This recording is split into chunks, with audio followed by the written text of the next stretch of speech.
Hook, story, offer. These three things I predict in 2023 will make the difference between some businesses being staffed and some businesses freaking struggling. And here's why. So, just gonna at the gym, get my mind right, thinking about the plan for 2023. And I realized, and I was talking with some folks in my company yesterday, and I had this epiphany. I always have these epiphanies because I was thinking about, gotta be thinking, what the hell's going on? Why is this doing that?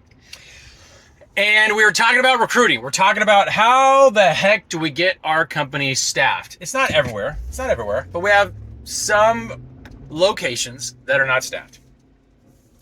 And I'm like, why are we not staffed? And then I got to thinking about myself. And everybody's like, oh, you got to get out of yourself, Mike. You got to stop thinking about yourself. Blah, blah, blah, blah. You've been with the company for 2 decades, whatever.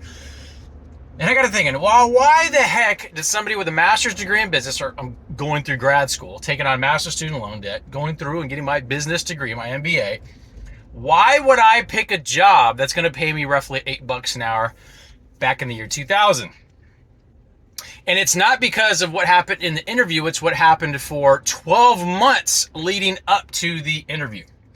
So I had a good friend from college, one of my best friends, that moved to Charlotte, North Carolina and interviewed with this company. Got the job in the QSR industry. Because this applies, I believe, with any company. That's why I'm sharing it like I'm sharing it. And so Friday nights, I'd call him up, going out with the guys, going to the bar, going to the club, going out to cut a rug. And, yo, man, what you doing? He's like, dude, I'm running a freaking business, dude. I'm running a restaurant. I'm like, well, I don't know. I don't know a damn thing when it comes to the QSR industry. So I'm like, well, how do you like the job? How do you like the job? Why did you do this? Because he was going into business. Well, he graduated to go into business to be a chiropractor and then end up in the QSR industry. And he's like, well, I heard a lot of good things about this company. So I started with him. So over the course of a year, I was bothering him really out of curiosity. Why would you not go into the field that you studied to go into the QSR industry? And this guy was a pretty sharp guy. And so he's like, you really should come down here and interview with these folks. And I'm like, what?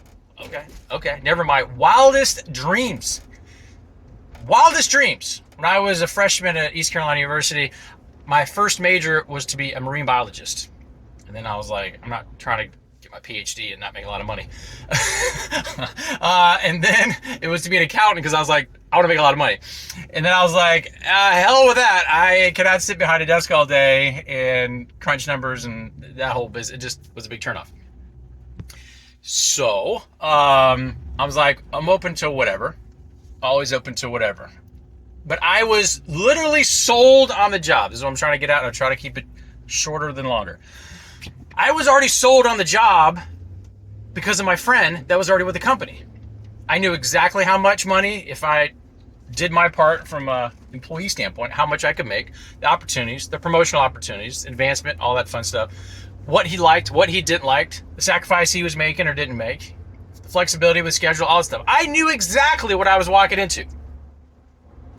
So when I came to interview, it was like second or third week in May of 2000. Drove to Charlotte from East Carolina, met with the director of operations at the time, and he didn't need to sell me on the job at all. I was already sold.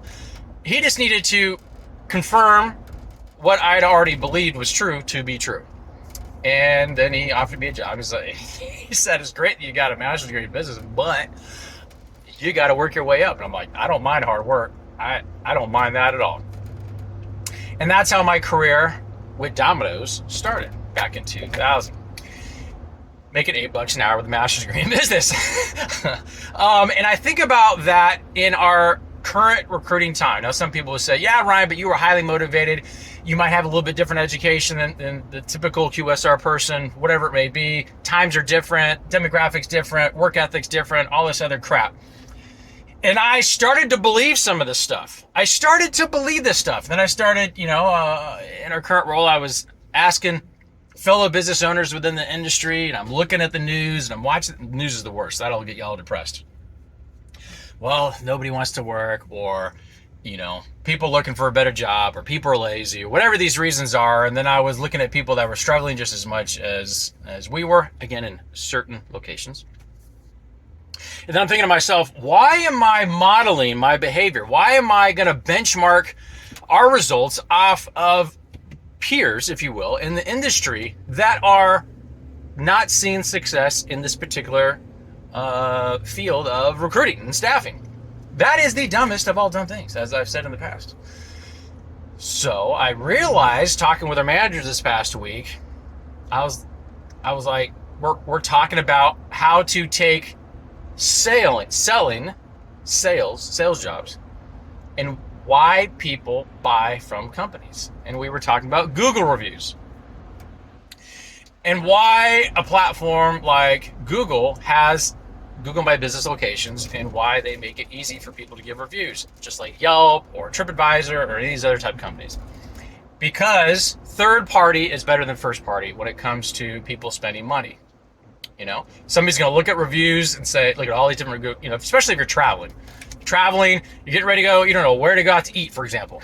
And you're like, well, let's look at the reviews on Google. Let's look at the reviews on Yelp, or, wherever you're going.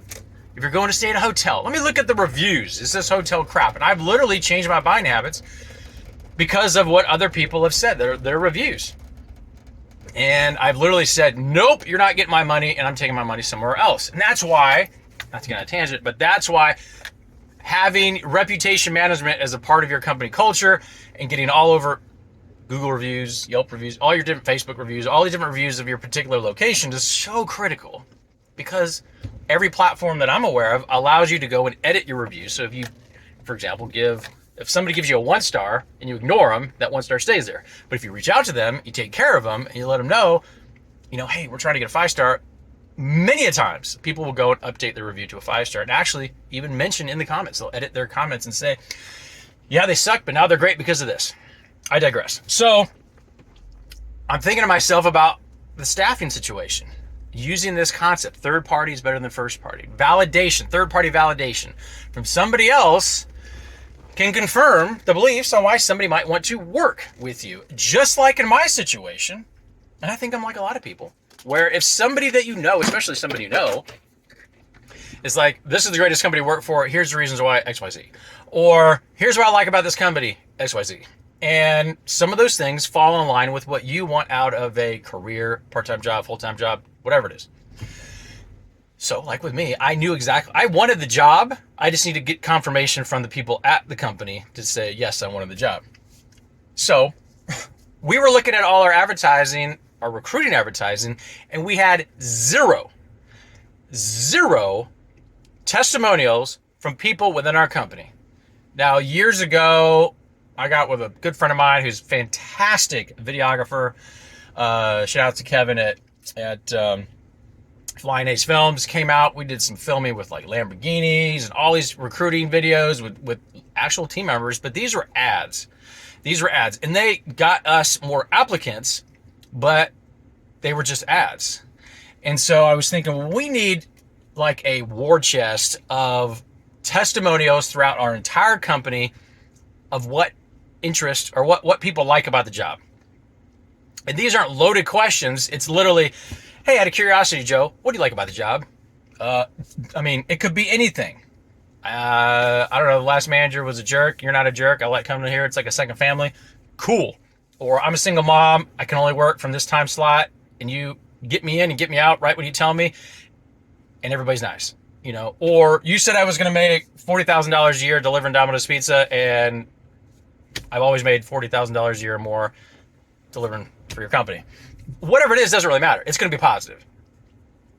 Imagine, and we're going through this right now, so I'm not going to lie and say this was the game changer, but I predict, just statistically, it makes sense that if somebody applies, shows interest, and then you just dump on them a whole bunch of third-party employee testimonials about all the things that all these different people like about your company. It could be, you could just keep collecting these things over years, because they're all true, because they're people that work in your company.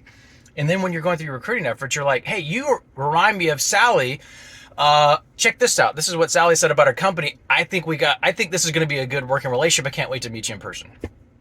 Or, hey, you said you want to make this amount of much an hour.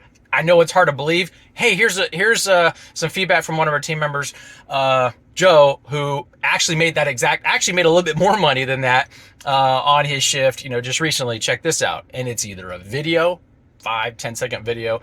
It's a picture of their face and just the words. Or if people don't like to be on camera, it's just literally the written words in their first name.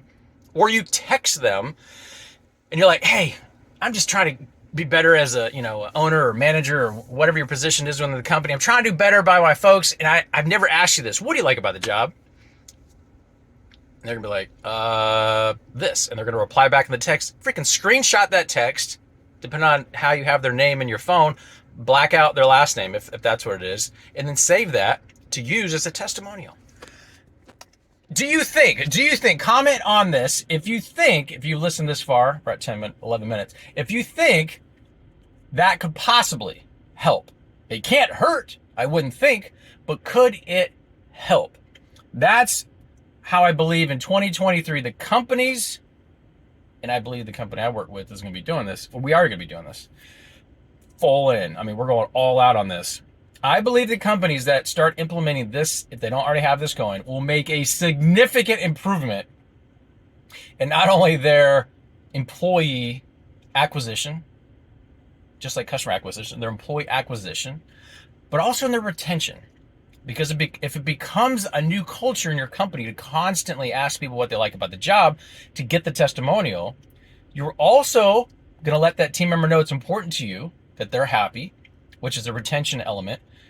And then two, if you realized in that conversation there's something else, you can follow up with, and what do you don't like about the company?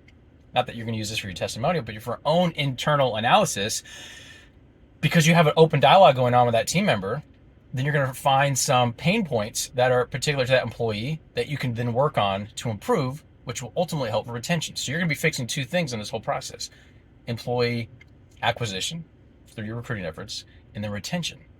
And the companies that are fully staffed in 2023 are going to have operations at a higher level when all these other companies are dogging it out and struggling. They can't, like a sit-down restaurant. You're waiting longer because it always makes cooks. You're waiting longer because it always makes servers. If you're in the delivery business, you have longer delivery times.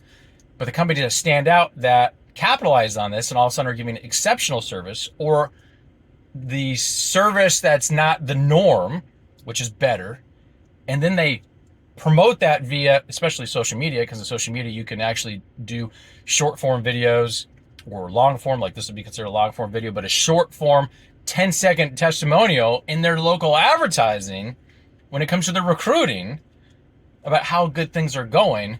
It's all going to come back in sales. And we've already tested that, and it's already starting to work in some of our specific markets. So hope this finds you well. If you got any questions about this, of examples that you've done, comment below. Share, I'd like to know.